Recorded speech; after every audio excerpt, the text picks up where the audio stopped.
بھٹو صاحب کے دور میں شراب پر پابندی تھی۔ ضیاء الحق صاحب نے مزید پابندی لگا دی۔ سعادت حسن منٹو کو میں نے خط میں ان حالات کی تفصیل لکھی۔ منٹو کا جواب آیا۔ منٹو کو خط میں نے صدر ضیاء الحق کے دور میں لکھا تھا۔ انور، زمین پر تم سے ملاقات نہیں ہوئی، مگر تمہارا خط پڑھ کر یوں لگتا ہے کہ ہماری صدیوں سے جان پہچان ہے۔ غالب کو جتنا تم چاہتے ہو اتنا ہی میں چاہتا ہوں۔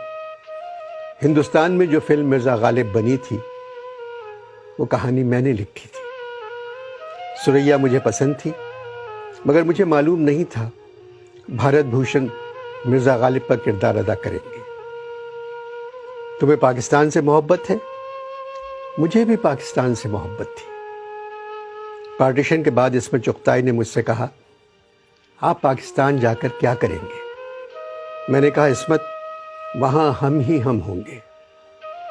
مگر میں پاکستان بننے کے 8 سال بعد دنیا چھوڑ آیا۔ عمر کیا تھی میری؟ 43 برس۔ مختلف افسانے لکھنے پر مجھے کئی دفعہ جیل ہوئی۔ جب بھی کبھی میں نے معقول افسانہ لکھا مجھے جیل جانا پڑا۔ تم نے اپنے خط میں لکھا ہے، ضیاء الحق صاحب نے شراب پر مزید پابندی عائد کر دی ہے۔ پاکستان میں اگر 2 لاکھ انسان شراب پیتے تھے تو دیکھنا پابندی لگنے کے بعد 2 کروڑ انسان شراب پیئیں گے۔ بات سنو، اگر تم لوگ چاہتے ہو کسی چیز کو ختم کرنا تو اس کی طرف دھیان دینا چھوڑ دو، وہ خود بخود ختم ہو جائے گی۔ دیکھو، میں نے اپنی صحت کی طرف دھیان نہیں دیا، خود بخود ختم ہو گئی۔ میرے پاکستان اور تمہارے پاکستان میں جو سب سے بڑا فرق ہے وہ یہ ہے، میرے زمانے میں لوگ گھروں میں نماز پڑھتے تھے اور گھر سے باہر جا کر شراب پیتے تھے۔ اب تمہارے پاکستان میں لوگ باہر جا کر نماز پڑھتے ہیں تاکہ دوسرے لوگ انہیں مسجد جاتا ہوا دیکھ لیں، اور شراب اپنے اپنے گھروں میں اپنے والدین اور بچوں کے سامنے پینے لگے۔ مجھ پر الزام تھا میں فحش لکھتا ہوں۔ تم بتاؤ، اس تہذیب پہ کپڑے کس طرح اتارتا جو پہلے سے ننگی تھی؟ میں معاشرے میں بکھری ہوئی غلاظت پر سفیدی کرنے کے بجائے غلاظت کو دیکھتا تھا اور لکھ دیتا تھا۔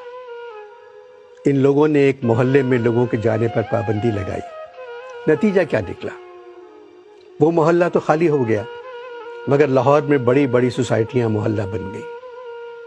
میں ہیرا منڈی جا کر عورتوں سے ان کی کہانیاں سنتا تھا، وہی کہانیاں میری تحریر بن جاتی تھی۔ میرا دوست صرف میرا قلم تھا، مرتے دم تک اس نے ساتھ نہیں چھوڑا۔ میں تم سے صرف اتنا کہنا چاہتا ہوں، اس معاشرے میں جو بھی بات تمہیں گھناؤنی نظر آئے اس کے بارے میں ضرور لکھنا۔